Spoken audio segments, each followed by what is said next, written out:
Thank you. The U.S. Surgeon General has issued an advisory on social media and youth mental health.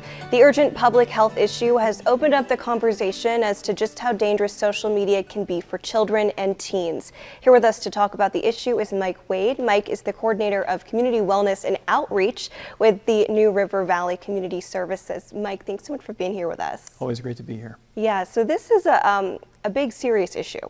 What are the biggest takeaways from the Surgeon General's recent advisory, and what can parents do to help their kids? Well, I think the Surgeon General's advisory really speaks to the seriousness of potential issues related to youth mental health in regards to social media use. It's not necessarily a newsflash. We've seen those issues grow, but I think the recommendation to add a warning on social media platforms does give it a sense of gravity, seriousness that I think at least may cause some parents and caregivers to have a red flag raised about, oh, okay, maybe we should talk about this and look at it to be the potentially serious issue that it really is. Yeah, it's really an exploding thing where, you know, when a lot of parents, when they were kids, there were either wasn't really social media or it was in its infancy. So it's things that are changing that I think having guidelines could be very helpful to parents who don't really know the long-term effects because, again, it's so new. Yeah, and I think that's probably the biggest challenge that parents, caregivers face right now is just trying to keep pace with the evolving technology.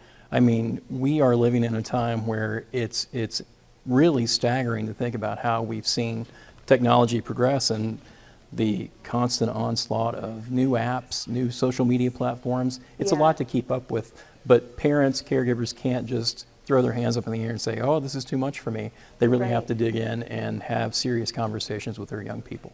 Yeah, now the Surgeon General has even called on Congress to require social media sites to have warning labels similar to the ones that you would have mandatory on cigarette boxes. That really, for me, put it into perspective of how serious of an issue this is, because we're talking about dangerous substances and social media is now being put in that same category. Yeah, because of the direct correlation that it has with impacting a young person's mental health. We know that it has an impact on their hours of sleep. The blue light from the screens that they look at can actually inhibit the production of melatonin, which is very helpful in sleep. Yeah. We all know how important a good night's sleep is. It also impacts things like body image, self-esteem issues. There's bullying, harassment that happen. And our young people are really susceptible to those things. And as a parent, as a caregiver, you have to recognize just how harmful those things can be. Not that it's all bad, but you can't be naive about the potential dangers that are there. Do you think there could be an addictive component to that as well? Because I've even tried myself to go on a little social media fast and say, okay, I'm going to take a week away from Instagram or whatever it is. And it's difficult. You find yourself picking up your phone and checking, and it's just like becomes habit. Yeah, because it's right there at your fingertips, 24/7. And so it's not just young people that struggle with this issue. Adults, you know, we also struggle with that. But as caregivers, parents, we need to set standards of conduct and behavior that we want from our children. And so modeling behaviors, modeling social media use, appropriate phone use, you know, set aside time where you don't have a screen in front of you. If you're having a conversation, don't be staring at your phone while you're doing that. Look the person in the eye. Those are just small things that really can have an impact, but it's something that we all have to do. We have to incorporate that into our lives. It really is easy to become all-consuming, and it's because we have access to the world at our fingertips. So you're saying it's probably a good thing for parents to limit their use as well, because that's good behavior for their kids. And like you said, I mean, it does have impacts on adults as well.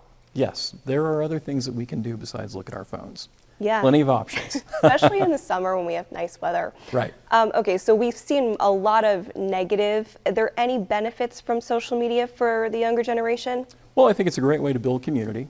I think it's a way for them to have a voice. And you know, a lot of celebrities have come out and spoken about their personal issues with mental health. Yeah. And they do that through social media. And it's good for young people to hear some of those messages because it's reaffirming that, you know, those issues don't discriminate. It can happen to anybody. But I think we have to have reasonable expectations around screen time and the use of social media by the young people in our homes. Mike, that was some great advice. Thank you so much. We've got some info now on our screen from New River Valley Community Services if you want to check out their website or reach out to them. All right, thank you.